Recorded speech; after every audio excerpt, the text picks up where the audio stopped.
ആപ്കി അദാലത്തിൽ സഞ്ജയ് ദത്തിന്റെ മേലുള്ള കുറ്റാരോപണം ഇദ്ദേഹം തന്നെ സഹായിച്ച സുഹൃത്തുക്കളെ മറന്നു എന്നുള്ളതാണ്.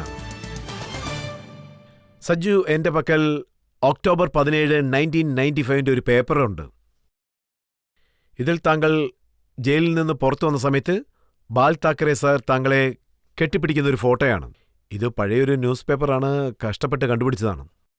അതായത് ബാൽ താക്കറെ താങ്കളെ സഹായിച്ചിട്ടുണ്ട്. അദ്ദേഹം എന്താ പറഞ്ഞെന്ന് വെച്ചാൽ, എന്റെ ഭാര്യയുടെ മരണത്തിന് ശേഷം എനിക്ക് സന്തോഷത്തോടെ ഇരിക്കാൻ സാധിച്ചിട്ടില്ല. ഇന്ന് സഞ്ജയ് ദത്ത് ജയിലിൽ നിന്ന് വന്നതുകൊണ്ട് എനിക്ക് വളരെയധികം സന്തോഷമുണ്ടെന്ന്. എത്രത്തോളം അദ്ദേഹം താങ്കളെ സ്നേഹിക്കുന്നു. പക്ഷെ താങ്കൾ രാഷ്ട്രീയത്തിൽ വന്ന സമയത്ത് ബാൽ താക്കറയുടെ കൈ വിട്ടിട്ട് താങ്കൾ അമർ സിംഗിന്റെ കൈയാണല്ലോ പോയി പിടിച്ചത്. ബാലാ സാർ, ഞാൻ അദ്ദേഹത്തിനെ സാറെന്നാണ് വിളിക്കുന്നത്. അദ്ദേഹം എൻ്റെ ഒരു അച്ഛനെ പോലെയാണ്. അദ്ദേഹം എനിക്ക് വേണ്ടിയോ എൻ്റെ കുടുംബത്തിന് വേണ്ടി ചെയ്ത സഹായങ്ങളൊന്നും എന്നെക്കൊണ്ട് മറക്കാൻ പോലും പറ്റില്ല. പക്ഷേ രാഷ്ട്രീയത്തിനെക്കുറിച്ച് പറയുവാണെങ്കിൽ ഞാൻ സാറിൻ്റെ മേത്തുള്ള, അതായത് എൻ്റെ അച്ഛൻ്റെ മേത്തുള്ള എത്ര റെസ്പെക്റ്റോ അത്രയും റെസ്പെക്റ്റ് ബാലാ സാറിൻ്റെ മേത്തുണ്ട്. ഞാൻ വിശ്വസിക്കില്ല ഈവൻ ദത്ത് സാറിനെ പോലും. ഒരു സെക്യുലർ തിങ്കിങ്, ഞാൻ സെക്യുലറാണ് ഫോളോ ചെയ്യുന്നത്. അതുകൊണ്ട് സമാജ്വാദി പാർട്ടി സെക്യുലറാണ്. അതുകൊണ്ടാണ് ഞാൻ കോൺഗ്രസിനെ പോലും സപ്പോർട്ട് ചെയ്യുന്നത്. മനസ്സിലായോ? ശരി, കോൺഗ്രസ് എങ്കിലും സെക്യുലർ ആണല്ലോ. ദത്ത് സാർ കോൺഗ്രസിലായിരുന്നു ഉണ്ടായിരുന്നത്. താങ്കളുടെ സിസ്റ്റർ പ്രിയ കോൺഗ്രസ് MP ആണ്. താങ്കൾക്കും കോൺഗ്രസിനും നല്ല ബന്ധമുണ്ട്. താങ്കൾ സോണിയാഗാന്ധിയും മൻമോഹൻ സിംഗിനെയൊക്കെ കാണാറുമുണ്ട്. അങ്ങനെയൊക്കെ ഉണ്ടായിരുന്നിട്ടും താങ്കൾ കോൺഗ്രസിനെ സപ്പോർട്ട് ചെയ്തില്ല.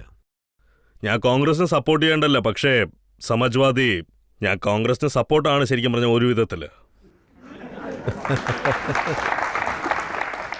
താങ്കളുടെ രാഷ്ട്രീയ തന്ത്രങ്ങൾ കുറച്ചായിട്ട് മനസ്സിലാക്കുന്നതാണ്. അത് തന്നെ.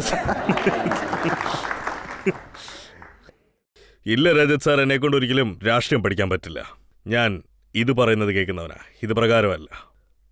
പിന്നെ രാഷ്ട്രീയത്തിൽ ഇതൊന്നും വർക്കൗട്ടാവില്ലല്ലോ. രാഷ്ട്രീയത്തെക്കുറിച്ച് മാത്രമല്ല, മറ്റു പലരെയും നോക്കുകയാണെങ്കിൽ, ഉദാഹരണത്തിന് മഹേഷ് ഭട്ട് സാറിനെ നോക്കുകയാണെങ്കിൽ, താങ്കളുടെ 2 വലിയ സൂപ്പർ ഹിറ്റ് സിനിമകളുണ്ടായിരുന്നു. പറയൂ. അത് ഭട്ട് സാറാണ് ഡയറക്റ്റ് ചെയ്തത്. എന്നെ സംബന്ധിച്ച് അദ്ദേഹത്തിന് താങ്കളെ വളരെയധികം ഇഷ്ടമാണ്. പക്ഷേ താങ്കളൊരു സ്റ്റാർ ആയതും വലിയൊരു സ്റ്റാർ ആയതും അദ്ദേഹത്തെ വിട്ടെന്നാണ് കേട്ടത്. ഇല്ല, ഭട്ട് സാർ ഇപ്പോ റിട്ടയർഡ് ആയിപ്പോയി. ഇപ്പോ അദ്ദേഹം സിനിമ ഒന്നും ചെയ്യുന്നില്ല. ഞാൻ അദ്ദേഹത്തിന് ഒരു 1 month ബാക്ക് മെസ്സേജ് ചെയ്തിരുന്നു. അപ്പം ഞാൻ സാറിൻ്റെ അടുത്ത് പറഞ്ഞു, സാർ എൻ്റെ അടുത്ത് ഒരു സബ്ജക്റ്റ് ഉണ്ട്, അത് നിങ്ങളെ കൊണ്ട് ചെയ്യാൻ പറ്റുള്ളൂ എന്ന് പറഞ്ഞു. ശരി, നമുക്ക് മീറ്റ് ചെയ്യാമെന്ന് പറഞ്ഞു. പക്ഷെ അദ്ദേഹം പറഞ്ഞു, ഞാൻ ഡയറക്റ്റ് ഒന്നും ചെയ്യില്ല, വയ്യ എനിക്ക് അതിനൊന്നും പറഞ്ഞു. സോ ഐ തിങ്ക് അദ്ദേഹം റിട്ടയർഡ് ആയിപ്പോയി. പക്ഷെ ഞാൻ വിടത്തില്ല, ഞാൻ ശ്രമിച്ചുകൊണ്ട് തന്നെ ഇരിക്കും. അദ്ദേഹം എന്നെ വെച്ച് എങ്ങനെയെങ്കിലും ഒരു സിനിമ ഡയറക്റ്റ് ചെയ്തേ പറ്റൂ എനിക്ക്. ആ പടത്തിന് വേണ്ടി ഞങ്ങൾ കാത്തിരിക്കുകയാണ്. പിന്നെ സുഭാഷ് ഗായ്, അദ്ദേഹം താങ്കളെ നായകനിൽ നിന്ന് കൽനായകയാക്കി വലിയ ഹിറ്റ് നൽകി. പക്ഷേ അതിനുശേഷം നിങ്ങൾ രണ്ടുപേരും ചേർന്ന് ഒരു പടവും ചെയ്തില്ലല്ലോ. സുഭാഷ് സാർ അതിന്റെ ശേഷം എൻ്റെ അടുത്ത് വന്നിട്ടില്ല. അദ്ദേഹം എപ്പോഴും പിന്നെ ഹൃത്തിക്കിൻ്റെ അടുത്തേ പോകത്തുള്ളൂ. പിന്നെ ഒരു 2-3 പേഴ്സണൽ ആളുകളുണ്ടല്ലോ അദ്ദേഹത്തിന്, എൻ്റെ അടുത്ത് വരത്തില്ല. അദ്ദേഹം എന്നെ അങ്ങ് മറന്നുപോയി. നിങ്ങൾക്ക് ഒരിക്കലും മറക്കാൻ പറ്റാത്ത രീതിയിൽ നിങ്ങളുടെ ഫിലിം ഇൻഡസ്ട്രിയിൽ എന്തെങ്കിലുമൊക്കെ അനുഭവങ്ങൾ ഉണ്ടായിട്ടുണ്ടോ? അത് ഞങ്ങളോട്ട് പങ്കുവയ്ക്കാൻ പറ്റുമോ? ഒരു മൊമെന്റ് ഉണ്ടായിരുന്നു. സടക് സിനിമയിൽ എന്നെ അങ്ങനെ തൂക്കിയിട്ടേക്കില്ലേ നിങ്ങൾ? സടക് സിനിമ കണ്ടിട്ടുണ്ട്. അപ്പൊ ഞാനാണ് പറഞ്ഞത് അവരുടെ അടുത്ത് എന്നെ നിങ്ങൾ തൂക്കിയിട്ടേരെന്ന്. അപ്പോ ഒരു കമ്പ് താഴെ കിടന്നിട്ടുണ്ടായിരുന്നു രജത് സാർ. എന്നെ ഇവര് താഴെ കിടത്തിട്ട് ആ കമ്പി കെട്ടിയിട്ടെന്നേ. പിന്നെ അവരാ കമ്പ് മുകളിലോട്ട് പൊക്കിയപ്പോ അപ്പൊ ഞാൻ പെട്ടെന്ന് മുകളിലോട്ട് എന്നെ പൊക്കിയപ്പോ ഞാൻ പറഞ്ഞു, എന്റെ പൊന്നു മോനെ താഴെ ഇറക്കി വിടണം, എന്നെ എവിടെയാണോ തൂക്കി കൊല്ലാൻ പോകുന്നത്. നിങ്ങളുടെ ബെസ്റ്റ് ഡയലോഗ് ഏതാണെന്ന് പറയാമോ സാർ? बोलते है माँ क्या कुटुर कुटुर देख रही है, हाँ इसको देख रही है, ये देख 50 तोला, कितना 50 तोला. Thank you sir. നിങ്ങൾ ഇൻഡസ്ട്രിയിലേക്ക് വന്നിട്ട് ഏകദേശം 30 വർഷങ്ങൾ കഴിഞ്ഞു. എന്നാൽ നിങ്ങൾക്ക് ആദ്യമായിട്ട് ബെസ്റ്റ് ആക്ടർ അവാർഡ് കിട്ടുന്നത് വാസ്തവ് മൂവിക്ക് വേണ്ടിയാണ്. ഫിലിം ഫെയർ അമീർ ഖാനോട് ചെയ്യുന്ന പോലെ നിങ്ങളോടും അനീതി കാണിക്കുന്നതായിട്ട് തോന്നുന്നുണ്ടോ സാർ? സത്യം പറയണില്ല, ആക്ടിങ് ഞാൻ അവാർഡിന് വേണ്ടി ചെയ്യുന്നതല്ല. എനിക്ക് ആക്ടിങ് എന്ന് പറഞ്ഞാൽ അഭിനയമാണ് എൻ്റെ എല്ലാം തന്നെ. എൻ്റെ അവാർഡെന്ന് പറയുന്നത് തിയേറ്ററിൽ പോയിരുന്ന് ഞാൻ പബ്ലിക്കോടൊപ്പം സിനിമ കാണുന്നുണ്ടല്ലോ, പബ്ലിക്കിൻ്റെ അടുത്തുനിന്ന് എനിക്ക് കിട്ടുന്ന റെസ്പോൺസാണ് ഏറ്റവും വലുതായിട്ട് ഞാൻ കാണുന്നത്.